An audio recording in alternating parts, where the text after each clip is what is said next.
Assalamualaikum warahmatullahi wabarakatuh.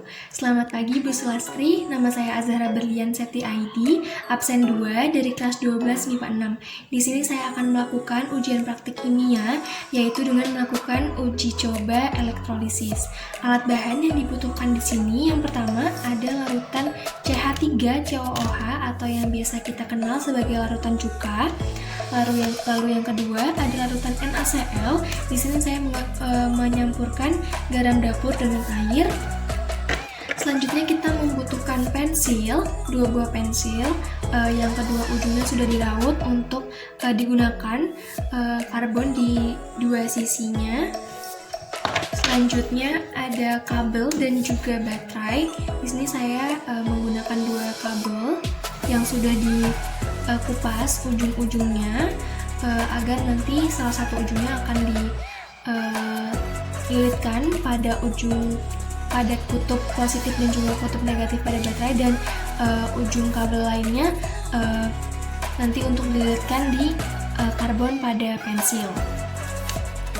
Dan yang terakhir kita membutuhkan kardus yang sudah dibolongi tengahnya untuk menjadi tatakan pensil nantinya.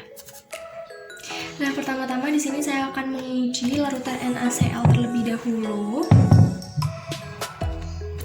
Nah, tahap pertama kita letakkan kardusnya di atas gelasnya, lalu kita tusukkan kedua pensilnya ke bolongan yang sudah ada pada kardusnya tadi.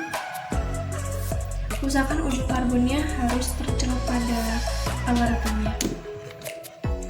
Lalu di sini lilitkan salah satu ujung kabel pada kutub positif dan kabel satu lagi pada kutub positifnya. Lalu masing-masing ujungnya kita letakkan pada karbon yang ada pada pensilnya.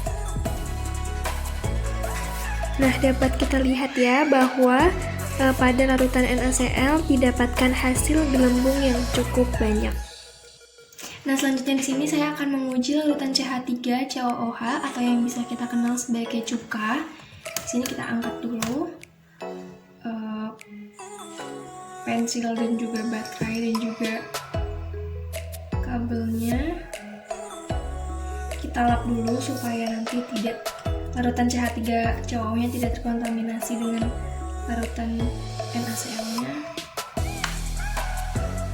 Nah, lalu di sini kita uji dengan tahapan yang sama pada larutan CH3COOH. Nah, kita pakai karbonnya.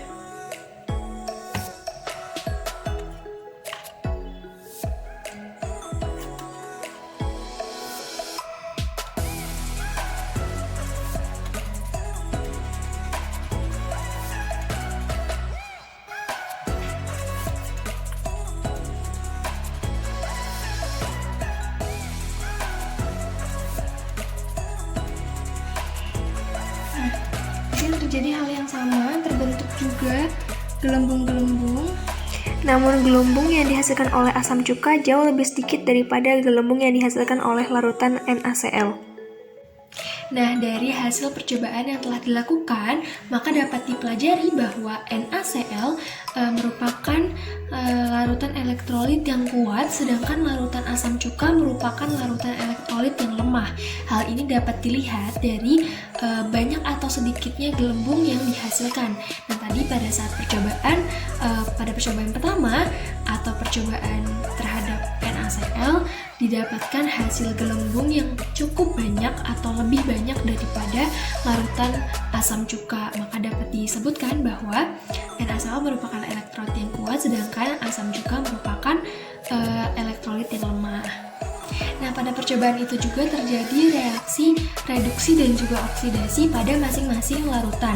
Untuk larutan NaCl sendiri, reaksi reduksi dialami oleh katoda, yaitu dialami oleh H2O yang kemudian berubah menjadi gas hidrogen atau H2. Sedangkan reaksi oksidasi dialami oleh atom Cl klorin yang kemudian menghasilkan gas klorin atau Cl2. Dan untuk larutan asam cuka sendiri, reaksi reduksi dialami oleh katoda, yaitu oleh atom H+ yang kemudian menghasilkan gas hidrogen. Sedangkan reaksi oksidasi terjadi pada anoda, yaitu oleh H2O yang kemudian menghasilkan gas oksigen. Nah, sehingga dapat kita simpulkan bahwa pada uji coba elektrolisis terhadap NaCl, yaitu sebagai larutan elektrolit yang kuat, dapat menghasilkan gas hidrogen dan juga gas klorin akibat reaksi oksidasi dan juga reaksi reduksi yang telah dialaminya. Sedangkan pada uji coba elektrolisis terhadap larutan asam cuka didapatkan hasil gas oksigen dan juga gas hidrogen akibat reaksi reduksi dan juga reaksi oksidasi yang telah dialami oleh larutan asam cukanya sendiri. Sekian penjelasan dari saya. Saya mohon maaf apabila ada kekurangan dan juga kesalahan dalam uji praktikum ini. Saya ucapkan banyak terima kasih untuk Bu Sulastri. Terima kasih atas perhatiannya. Wassalamualaikum warahmatullahi wabarakatuh.